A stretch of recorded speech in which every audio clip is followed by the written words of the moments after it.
நீங்க வேலைக்கு வரலன்னு சொன்னா உடனடியா 8 நாள் சம்பளம் நாங்க கட் பண்ணுவோம். அதுக்கப்புறம் ஒரு 2 நாள் டைம் கொடுத்து இதுக்குள்ள நீங்க வேலைக்கு வரலன்னு சொன்னா பணி நீக்கம் செய்வோம் அப்படின்னு திட்டவட்டமா மிரட்டுது. மோடி அரசு என்ன செய்கிறதோ அதைத்தான் இந்த ஸ்டாலின் அரசும் செய்து கொண்டிருக்கிறது அப்படின்றது சாம்சங் விவகாரம் வெட்ட வெளிச்சமாக்கி இருக்கிறது. தொழிலாளிகளுடைய உழைப்பை சுருண்டி லாபம் சம்பாதிக்கிறது மட்டும் இல்லாம அவங்களுக்கு நிலம் மலிவு விலையில தராங்க, தண்ணி ஃப்ரீயா தராங்க, கரண்ட் கம்மியான விலையில தராங்க, எல்லாத்தையும் கொடுத்து தொழிலாளியும் கொத்தடிமை சுரண்டிக்கிறதுக்கும் அனுமதி கொடுக்குறாங்க. இதுதான் இவங்க போட்டு வர ஒப்பந்தம். மோடி அரசின் கொள்கைகளைத்தான் இந்த திமுக அரசும் கடைபிடிக்குது. 8 மணி நேர வேலையை 11 மணி நேரமும் 12 மணி நேரமும் மாத்துறதுக்கான ஒரு முயற்சியை 2 வருஷத்துக்கு முன்னாடி எடுத்தாங்க. உடனடியாக பல்வேறு எதிர்ப்புகள் வந்த பின்னாடி அதை கைவிட்டாங்க. அப்ப இந்த திமுக அரசினுடைய நோக்கம் தொழிலாளர்களை கார்ப்பரேட்டுகளுக்கு அடிமையாக்குவதுதான். இன்னைக்கு நாம எதை பத்தி பேச போறோம்னா ஸ்ரீபெரும்புதூர்ல இருக்கிற சாம்சங்ல இருக்கிற தொழிலாளர்கள் நடத்தக்கூடிய போராட்டத்தை பத்தி தான். கிட்டத்தட்ட 15 நாட்களாக செப்டம்பர் மாதம் 9ஆம் தேதியிலிருந்து அவங்க போராட்டம் நடத்திட்டு இருக்காங்க. இன்னும் தொடர்ந்து நடந்துன்னு இருக்குது. என்ன பிரச்சனை அவங்களுக்கு அப்படின்னு கேட்டா, அந்த நிறுவனம் தொடங்கப்பட்ட 2007 வருஷத்திலிருந்து தொழிலாளர்களுக்கான ஒரு சங்கம் அமைக்கப்படல. நிர்வாகத்தால நியமிக்கப்படுற ஒரு ஒர்க்ஸ் கமிட்டி மூலமாக தான் தொழிலாளர்களுடைய சில பிரச்சனைகள் பேசப்பட்டு வந்தது. ஆனா இப்போ கடந்த 2023 வருஷம் அங்க இருக்கிற தொழிலாளர்கள் சேர்ந்து ஒரு புதிய சங்கத்தை அமைச்சிருக்கிறாங்க. அதாவது கிட்டத்தட்ட 1723 பேர் இருக்கிற நிரந்தர தொழிலாளர்கள் இருக்கிற அந்த நிறுவனத்தில் 1550 பேர் உறுப்பினராக கொண்டு ஒரு சங்கம் அமைக்கப்பட்டு, அதாவது Samsung workers union of India அப்படின்ற பேர்ல சங்கம் அமைச்சிருக்கிறாங்க.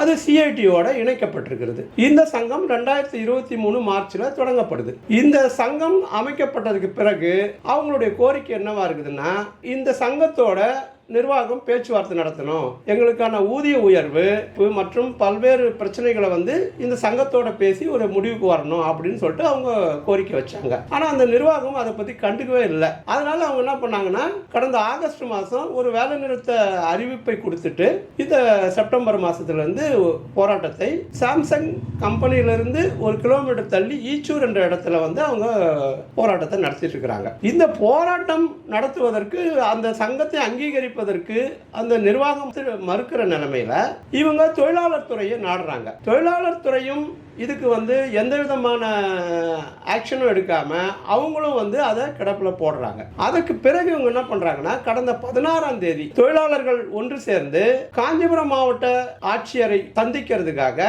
அவங்க ஒரு பேரணி நடத்த திட்டமிடுறாங்க. காவல்துறை என்ன பண்ணுதுன்னா, தமிழக அரசினுடைய காவல்துறை போராட்டத்துக்கு தலைமை தாங்கக்கூடிய சிஐடியினுடைய மாநில செயலாளராக இருக்கக்கூடிய முத்துக்குமார் அவரை ஆபீஸ்ல வச்சு கைது பண்றாங்க. பண்ணிட்டு அந்த போராட்டத்துக்கு அந்த ஊர்வலத்துக்கு வர இருந்த சாம்சங் தொழிலாளர்களை பஸ்ல விட்டு இறங்கும் போதே கைது பண்ணி போயிட்டாங்க. அதையும் மீறி கிட்டத்தட்ட 600க்கும் மேற்பட்ட தொழிலாளர்கள் ஒன்று சேர்ந்து பேரணி நடத்தப்பட்டது அன்னைக்கு. அதுக்கு பிறகு இவங்களெல்லாம் என்ன பண்ணாங்கன்னா, கல்யாண மண்டபத்தில் கொண்டு காவல்துறை அடைச்சி வச்சிருச்சு. ஆனா அலுவலகத்திலிருந்து கைது செய்யப்பட்ட அந்த தலைவர் முத்துக்குமாரையோ வேறு 2 தோழர்களையும் எங்க இருக்கிறாங்கன்னு தெரியாத அளவுக்கு யாருக்குமே தெரியல அவங்க எங்க இருக்கிறாங்கன்னு சொல்லிட்டு பல்வேறு கோரிக்கைகள் எழுப்பின. அதுக்கப்புறம் என்ன பண்றாங்கன்னா, அன்னைக்கு சாயந்தரம் ரிமாண்ட் பண்றாங்க அவங்கள. இதுதான் தமிழக அரசனுடைய இந்த சாம்சங் தொழிலாளர் போராட்டத்தின் மீது அவங்களுடைய பார்வையாக, அவங்களுடைய நடவடிக்கையாக இருக்கிறது. அதாவது ஒரு பக்கம் தொழிற்சங்கத்தை அங்கீகரிக்க மறுக்குது அந்த கார்ப்பரேட் நிர்வாகம், பன்னாட்டு கம்பெனி. அதுக்கு உறுதுணையாக தமிழக அரசும் காவல்துறையும் இருந்து கொண்டு அந்த கோரிக்கை கொண்டு போய் சேர்க்கறது கூட தொழிலாளர்களுக்கு உரிமை இல்லை அப்படின்ற அடிப்படையில் அவங்க மீது ஒரு ஒடுக்குமுறையை செலுத்தி இருக்குது இந்த ஸ்டாலின் அரசு. இப்போ இவர் என்ன சொல்றாருன்னா, நாங்க வெளிநாட்டுக்கு போயிட்டு இப்ப கூட அமெரிக்காவுக்கு போனாரு. ஏகப்பட்ட ஏற்கனவே மூடிட்டு போன ஃபோர்டு கம்பெனி கூட திருப்பி வரதாக கூட ஒரு ஒப்பந்தம் போட்டு வந்திருக்கிறதா சொல்றாரு. இன்னும் பல்வேறு கம்பெனிகள் இங்க தமிழ்நாட்டில் தொழில் தொடங்க போறாங்க, நான் சாதிச்சுட்டேன் அப்படின்னு சொல்றாரு. ஆனா இவர் என்ன சாதிக்கிறாங்க, இவங்க என்ன சொல்லிட்டு இவங்க ஒப்பந்தம் போடுறாங்க அப்படின்றது தான் இங்க கேள்விக்குறியாகுது. ஏன்னா இன்னைக்கு அந்த சாம்சங் நிர்வாகம் வந்து என்ன சொல்லுதுன்னா, எங்களுக்கும் தொழிலாளர்களுக்கும் இடையில் ஒரு மூன்றாவது நபர் வருவதை நாங்கள் அனுமதிக்க மாட்டோம் அப்படின்னு சொல்றாங்க. இது புதுமையா இருக்குது. ஏன்னு கேட்டா, எங்கு ஒரு தொழிற்சாலை நடந்தாலும் அந்த தொழிற்சாலையில் பணியாளர்கள் தொழிலாளர்கள் இருக்கும் பொழுது அந்த ரெண்டு பேருக்குள்ள இடையில பிரச்சனையை தீர்த்து வைக்கிறதுக்கு தொழிற்சங்கம் அமைக்கப்படும். இது வந்து தொழிலாளர் சட்டத்திலும் இருக்குது, தொழிற்சங்க சட்டத்திலையும் வந்து இதற்கான உரிமைகள் அளிக்கப்பட்டிருக்குது. தொழிற்சங்கம் அமைக்கிறதுக்கு அயல்வாவும் அதை அங்கீகரிச்சிருக்குது. இப்படி இருக்கும் பொழுது இந்த நிர்வாகம் திட்டவட்டமாக தொழிற்சங்கம் அமைப்பதை மறுக்கிறது. இதை இந்த திமுக அரசு, ஸ்டாலின் அரசு ஏற்றுக்கொள்கிறதா அப்படின்றத இப்ப கேள்வி. அப்ப தொழிலாளர்களை உரிமைகளை சலுகைகளை பறித்து பன்னாட்டு கம்பெனிகள் அவர்களை கொத்தடிமைகளாக சுரண்டிக் கொள்வதற்குத்தான் இவர்கள் அந்நிய முதலீடு என்ற பெயர்ல ஒப்பந்தம் போடுறாங்களா? உண்மைதான். அது நமக்கு தெரியும். நாம் நீண்ட காலமாக இவங்க அந்நிய மூலதனம் என்ற பெயர்ல தொழிலாளர்களின் உரிமைகளை அடகு வைத்து இந்த ஆட்சியாளர்கள் வந்து அந்நிய நிறுவனங்களுக்கு சலுகைகள் கொடுக்கறாங்க அப்படின்றது நீண்ட காலமா நம்ம சொல்றோம். அது தெல்ல தெளிவாக இன்னைக்கு வந்து சாம்சங் பிரச்சனையில வெட்ட வெளிச்சமா இருக்குது. இரண்டாவது, இந்த தொழிலாளர்கள் மீது காவல்துறை நடத்திய தாக்குதலை கண்டித்து சென்னை காஞ்சிபுரத்தில் இருக்கிற தொழிற்சங்கங்கள் எல்லாம் இணைந்து ஒரு போராட்டத்தை கடந்த 18ஆம் தேதி வள்ளுவர் கோட்டத்தில் அறிவிக்கிறாங்க. இது வந்து ஒரு ஜனநாயக பூர்வமான ஒரு தொழிற்சங்கம் தொழிலாளர்களுடைய போராட்டத்துக்கு தொழிற்சங்கங்கள் கொடுக்கிற ஆதரவு. இதுல வேற ஒண்ணும் இல்ல.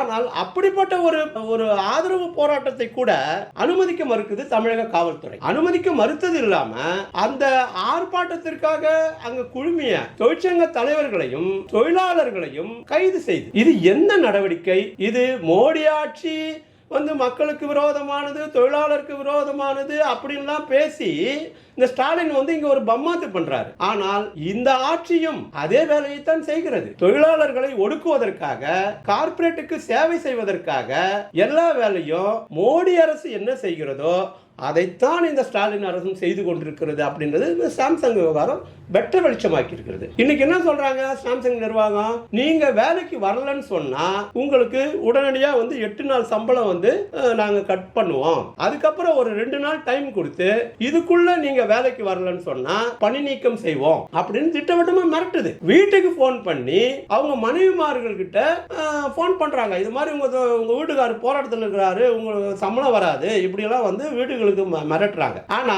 தொழிலாளருடைய மனைவியே ஒருத்தவங்க என்ன பதில் கொடுக்கறாங்கன்னா அந்த போன்லயே, ஏங்க நீங்க உங்க கம்பெனில நடத்துறது ரொம்ப அநியாயங்க, ரொம்ப நேரம் வேலை வாங்குறீங்க, ஒரு லீவ் கூட கொடுக்க மாட்டீங்க, ஒரு குழந்தைக்கு உடம்பு சரியில்லை கூட வீட்டுக்காரர் வந்து லீவ் போட முடியல, அதனால என் குழந்தை செத்தே போச்சுன்னு சொல்லிட்டு ஒரு அம்மா பேசுது. இதுதான் யதார்த்தமான நிலைமை. இந்த பணி நிலைமைகளை மாற்றி அமைக்கிறது தொழிலாளர்கள் வந்து நீண்ட காலமாக அவங்க முயற்சி எடுத்து ஒரு சங்கத்தை கட்டிருக்கிறாங்க. இது தொழிலாளர்களுடைய உரிமை. அப்ப இந்த உரிமையை நசுக்குவதாக இந்த தமிழ்நாடு அரசு அந்த சாம்சங் நிர்வாகத்தோடு இணைந்து கொண்டு இன்னைக்கு வந்து ஒரு ஒடுக்குமுறையை தொடுத்திருக்குது. சாம்சங் வந்து தென்கொரிய நிறுவனம். அங்க இருக்கிற தொழிலாளர்களுக்கு அங்க சம்பளம் எவ்வளவுன்னு கேட்டீங்கன்னா ஒரு மாசத்துக்கு 3 லட்சத்துல இருந்து 4.5 லட்சம் வரைக்கும் சம்பளம். ஆனா இங்க இருக்கிற தொழிலாளிக்கு 30,000 இருந்து 45,000 ரூபாய் வரைக்கும் சம்பளம். இது அது கூட வந்து அதிகமா சர்வீஸ் பண்ணவங்களுக்கு தான் 45,000 ரூபாய், 30,000 ரூபாய்க்கு மேல சம்பளம் இல்ல அங்க இருக்கிறவங்களுக்கு. இதுதான் இன்னைக்கு ஒரு நிரந்தர தொழிலாளிக்கு அங்க இன்னும் கான்ட்ராக்ட் தொழிலாளிங்க நிறைய பேர் இருக்கிறாங்க, அவங்க நிலைமை வேற. ஏன்னா இவங்க போராட்டம் நடத்தும் போது அந்த கான்ட்ராக்ட் தொழிலாளி வச்சுதான் இன்னைக்கு வந்து ப்ரொடக்ஷன் நடத்தினுக்கிறாங்க. இப்படி இந்த நிர்வாகம் அதாவது அங்க தொழிலாளர்களுக்கு அதிகமாக கூலி கொடுக்கறத, சம்பளம் கொடுக்கறத குறைக்கிறதுக்காக தான் நம்மள மாதிரி நாடுகள்ல குறைந்த கூலிக்கு இந்த மாதிரி நிறுவனங்கள் வருது. அதுக்கு இங்க இருக்கிற ஆட்சியாளர்கள் ஒத்து போறார்கள். தொழிலாளிகளுடைய உழைப்பை சுருண்டி லாபம் சம்பாதிக்கிறது மட்டும் இல்லாம அவங்களுக்கு வந்து நிலம் மலிவு விலையில தராங்க, தண்ணி ஃப்ரீயா தராங்க, கரண்ட் கம்மியான விலையில தராங்க, எல்லாத்தையும் கொடுத்து தொழிலாளியும் கொத்தடிமை சுரண்டிக்கிறதுக்கும் அனுமதி கொடுக்குறாங்க. இதுதான் இவங்க போட்டு வர ஒப்பந்தம். இதுல வந்து இவர் பெருமை பேசுறதுக்கு எதுவுமே இல்லை. நாங்க வந்து அவ்வளோ முதலீடு ஈர்த்துட்டோம், இவ்வளவு முதலீடு. இது வந்து ஸ்டாலினுக்கு மட்டும் இல்ல, அது மோடியா இருந்தாலும் சரி, இல்ல இங்க இருக்கிற எடப்பாடியா இருந்தாலும் சரி, இல்ல மன்மோகனா இருந்தாலும் சரி, இதுதான் நிலைமை. மன்மோகன் சிங் ஆட்சி காலத்தில் தான் சிறப்பு பொருளாதார மண்டலம்னு ஒரு திட்டத்தை கொண்டு வந்தாங்க. அந்த சிறப்பு பொருளாதார மண்டலம் தான் வந்து ஸ்ரீபெரும்புதூர்ல அமைஞ்சிருக்குது. அங்க வந்து என்ன அந்த சிறப்பு பொருளாதார மண்டலத்தின் அடிப்படை என்னன்னு கேட்டா, நம்ம நாட்டுக்குள்ள இருக்கிற சட்டங்கள் அங்க செல்லுபடி ஆகாது, ஏற்றுமதியை சார்ந்து அந்த நிறுவனங்கள் இயங்கும் அப்படின்ற அடிப்படையில் அங்க வந்து எந்த சட்டமும் செல்லாது, இங்க இருக்கிற தொழிலாளர் சட்டங்கள் எதுவுமே அங்க செல்லுபடி ஆகாதுன்னு சொல்றாங்க. இப்படி ஒரு சட்டங்களை, இப்படி ஒரு ஒப்பந்தங்களை உருவாக்கி கொண்டு அந்த நிறுவனங்களை ஏன் அனுமதிக்கணும் என்கிறதான் கேள்வி. வேலை கொடுக்குறான்னு சொல்றான். யாருக்கு லாபம் போகுது? இன்னைக்கு வந்து ஒவ்வொரு நிறுவனமும் பாத்தீங்கன்னா 2000 கோடி 2500 கோடி 3000 கோடி வந்து லாபம் சம்பாதிச்சுன்னு போறாங்க. இந்த லாபம் இந்த நாட்டுக்கு மறுமுதலீடு எல்லாம் ஆவறது இல்ல, அவன் சொந்த நாட்டுக்கு எடுத்துன்னு போயிடுறான். ஆனா இங்க இருக்கிற தொழிலாளியோட வாழ்க்கை வந்து என்னைக்கும் கொத்தடிமை தான். இதைத்தான் இவங்க வந்து நாங்க அந்நிய முதலீடு ஈர்ப்பு அப்படின்னு பெருமை பேசிட்டு இருக்காங்க. இந்த நிலைமை உணர்த்துறது மிக அப்பட்டமாக வந்து சாம்சங் தொழிலாளருடைய போராட்டம் நமக்கு உணர்த்துது. தமிழ்நாடு அரசு தன்னுடைய போக்கை மாற்றிக்கொண்டு இந்த அரசுக்கு வாக்களித்த மக்களுக்கு, இந்த தொழிலாளர்கள் தான் இந்த அரசுக்கு வாக்களித்திருக்கிறாங்க, அவங்களுக்கு ஓட்டு போட்டவங்களுக்கு கூட நன்றி இல்லாத ஒரு ஆட்சியா இது இருக்குது.